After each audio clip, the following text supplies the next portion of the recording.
Hey guys, this is Brother Peter with the Servants of Christ Jesus, and on this first Sunday of Advent, I want to talk to you today about the way to intimacy with God.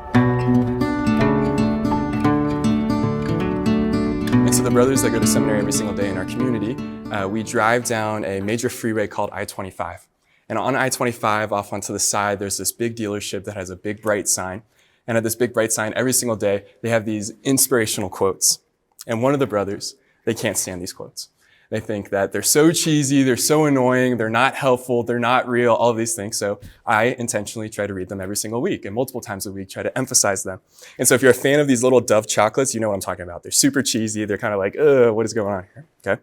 And so a few weeks ago, one of the times the billboard said, "Good things come to those who hustle." Good things come to those who hustle. And I remember reading that out loud as we were in the car, read it out nice and loud and said, "Good things come to those who hustle." And the brother said, "That's not true. That's not true." And he's right. Because if a cop is trying to pull me over, and as he's pulling me over, I get out of the car and I start hustling, I'm going to get tackled. Right? Not necessarily always true, but is there a twisted truth hidden in that statement? Good things come to those who hustle. Take, for instance, a boyfriend or a fiance.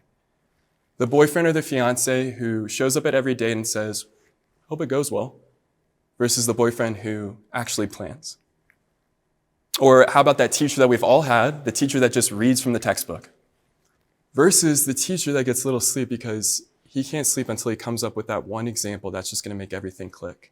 Or you could ask Patrick Mahomes or Lamar Jackson, right? The past two NFL MVPs. "Hey guys, how much effort did you put into football?" Right? I don't think either of them are going to be able to say, "Well, I was just kind of born with it."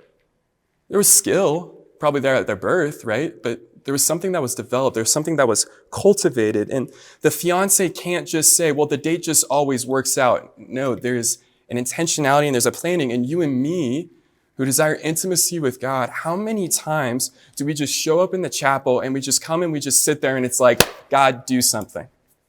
Do something for me, Lord." All right, because maybe I don't want to get in the way. Or how many of us, we have this thought in our lives of, it'd be really good if I did that spiritual practice. But then when push comes to shove, we never do it.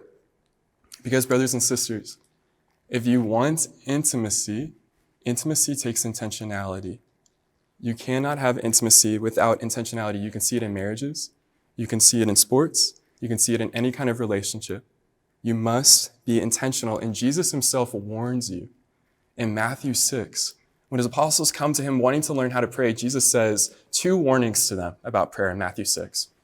He says, "And when you pray, you must not be like the hypocrites, for they love to stand and pray on the street corners in public." So that's the first warning. And then the second one, he says, "And when you pray, do not heap up empty phrases to God." So when Jesus is teaching his apostles how to pray, he says, be intentional where you pray and how you pray. And so what the servants want to do this month is we just want to be intentional with you, giving you some tools for how you can be more intentional with the Lord. So today's first tool, make a resolution.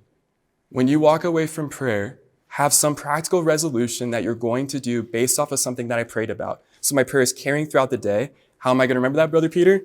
Write it on your hand. Just one letter. And so we hope that these videos are a blessing to you, and we're praying for you this Advent. God bless you.